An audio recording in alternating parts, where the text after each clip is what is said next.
Alors, vous savez que pour Purim, il faut donner. Ça veut dire qu'il faut apprendre à donner. Comment on fait, pourquoi les mitzvahs organisées? Toutes les mitzvot de Purim, c'est donner. D'accord? Arba Nirshavim Kemet. Il y en a 4 qui sont considérés comme des gens morts, décédés. Celui qui ne voit pas, celui qui a la plaie, qui a une, comment dire, Metzora, la peste, non? La lèpre. Celui qui n'a pas d'enfant. Et le 4e, c'est lequel? C'est une Mara dans Brachot. Dans Nedarim. Hein? Dans Nedarim et c'est quoi le 4e? Non. L'aveugle, je l'ai dit. Il ne voit pas, il n'a pas d'enfant, il a la lèpre, et le 4e, c'est pas important. Je ne suis pas préparé, je vais vous le dire comme ça. Mais quel est le facteur dénominateur, quel est le facteur commun de ces 4?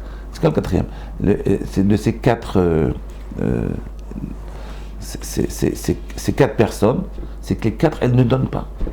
Quelqu'un qui n'a pas d'enfant, il ne peut pas donner. Donc il est mort. Quelqu'un qui ne voit pas. Et le pauvre. Voilà. Le pauvre, il ne donne pas parce qu'il n'a pas d'argent. L'aveugle, il ne voit pas, donc il est limité dans sa faculté de donner. Celui qui a la lèpre, les gens ne s'approchent pas de lui, donc il ne peut pas donner. Et le 4e qui n'a pas d'enfant, il ne peut pas non plus donner. Bon, les 4, voilà. Donc ne pas donner. C'est quoi cette notion de donner, Rabbi Yosef? Écoutez bien.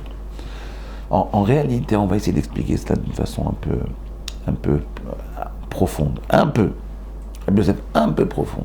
Regardez.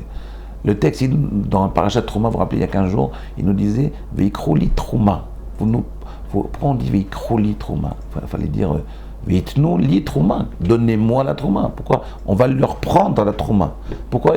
Prenez-moi de la Trouma. Pourquoi le texte dit « Prenez-moi de la Trouma ». Moshe, il dit au clan d'Israël, Akadosh Baruch Hu dit au peuple juif « Prenez-moi de la Trouma ». Pourquoi il dit « Prenez » Il dit « Donnez ». Parce qu'en réalité, quand on donne, on prend. Bon, ça c'est le je ne sais pas chaud, mais que ça veut dire? Écoutez bien, pourquoi quand on donne, on prend? Alors il faut bien comprendre cette notion de Purim, qui est la notion de donner. Mishloach manot ishlareu, je donne des cadeaux, je donne de l'argent aux pauvres. Le fait d'être tout le temps obsédé par cette notion de donner, c'est ça, c'est une des clés du judaïsme. Pour quelle raison? Je vais vous dire pourquoi. Il faut bien comprendre, l'homme, il est constitué de 2 entités, un corps et une âme. D'accord? On va analyser le corps, on va analyser l'âme. Rabbi Yosef, c'est quoi le corps? Le corps, il a des besoins. Le besoin du corps, le corps, il ne peut pas vivre, il ne peut pas survivre s'il ne prend pas. Il doit manger, il doit se nourrir, il doit s'habiller. Si l'homme ne s'habille pas, il ne se nourrit pas, il meurt. Donc, si vous voulez, la pulsion de vie d'un corps humain, de la matérialité du corps humain, c'est de prendre. La pulsion de vie pour vivre, pour continuer à vivre, c'est de prendre. L'âme, c'est le contraire. Quelle est la pulsion de vie de l'âme? La pulsion de vie de l'âme, c'est de donner. Vous comprenez, Rabbi Yosef? La pulsion de vie, si un homme il ne donne pas, son âme, elle s'hypotrophie. C'est-à-dire, elle s'atrophie, elle disparaît. Petit à petit, elle n'existe plus. C'est-à-dire, ce qui fait grandir l'âme, ce qui fait grandir la facette divine qui est en l'homme, qui est la neshama, c'est le fait de donner. Si vous donnez, vous faites grandir votre âme. Si vous ne donnez pas, si vous prenez, vous faites grandir votre corps. Vous hypertrophiez le corps. Donc en réalité, pourquoi on a plus envie de donner, de ne pas donner? Pourquoi on a plus envie de ne pas donner? Parce qu'on vit beaucoup plus le corps que l'âme. Mais regardez, quand quelqu'un, au début, avant de donner, il a du mal à donner. Rabbi Yosef, il a du mal. Pourquoi? Parce qu'il vit son corps. Le corps, il dit, non, ma pulsion, c'est de prendre. Donc j'ai pas envie de donner. Donc j'ai une pulsion, je vis avec mon corps qui me dit, prends. D'accord? Mais quand vous vous habituez à donner, alors vous faites grandir la facette lève, la facette, si vous voulez, nishmatique de votre être. Et au début, c'est très difficile parce qu'elle n'a pas l'habitude de s'exprimer.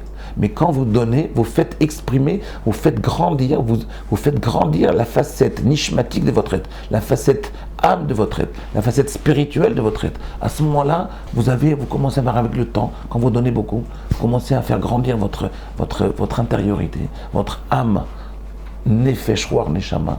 Et à ce moment-là, vous avez encore plus de plaisir à donner. Pourquoi? Parce que cette âme-là, maintenant, celle qui va être dominante dans votre être. C'est l'âme qui va être dominante parce que vous êtes habitué à donner.